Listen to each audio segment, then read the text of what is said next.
పిల్లలు ఎలా ఉన్నారా అందరూ? ఈరోజు ఇంకో కథ చెప్పుకున్నామా? చాలా కాలం క్రితం చాలా అందమైన ఒక మాయ అడవి ఉండేది. అది సాధారణ అడవి కాదు పిల్లలు, అది కలలతో నిండిన పిల్లల మాయ అడవి. ఆ అడవిలో చెట్లు మెల్లగా ఊగేవి, పూలు వెలుగుతూ నవ్వేవి, గాలి పాట పాడినట్టుగా వీచేది. అది పిల్లల కలల అడవి. అలాంటి అడవిలో ఒక చిన్న ఏనుగుండేది. దాని పేరు చిన్ను. చిన్ను చాలా మంచివాడు, కాని అతని మనసులో ఒక చిన్న బాధ ఉండేది. నేను చాలా పెద్దవాడిని, నాతో ఎవరు ఆడుకుంటారు అని రోజూ అనుకునేవాడు. చిన్ను ఒంటరిగా నడుస్తూ చుట్టూ ఉన్న చెట్లను నిశ్శబ్దంగా చూస్తూ ఎత్తుగా కనిపించే ఆకాశాన్ని చూసి మెల్లగా ఊపిరి పీల్చేవాడు.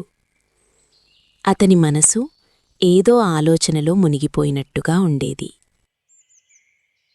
అదే అడవిలో ఒక చిన్న పసుపు పిట్ట ఉండేది. దాని పేరు కవి.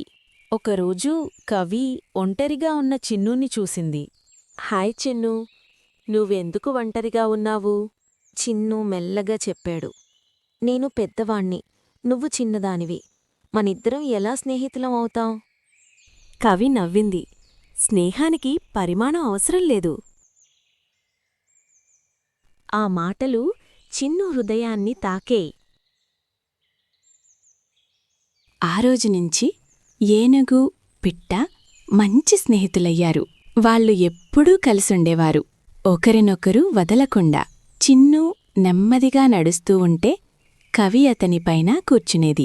ఇద్దరి స్నేహం ఆ మాయ అడవిలో చిన్న వెలుగులా మెరిసింది.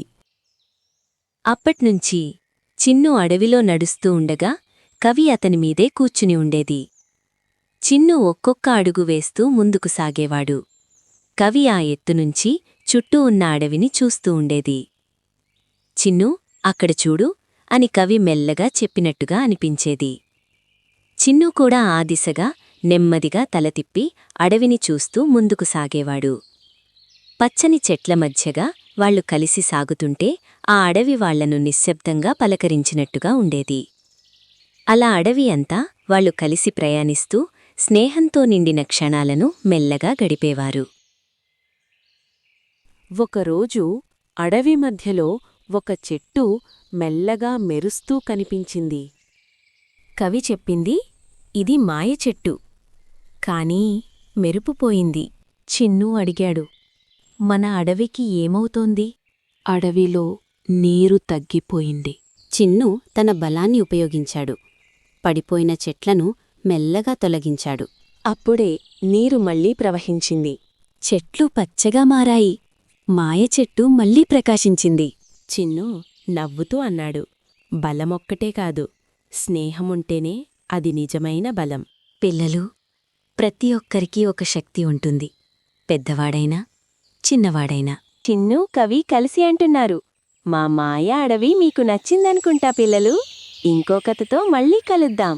Bye bye, Tata.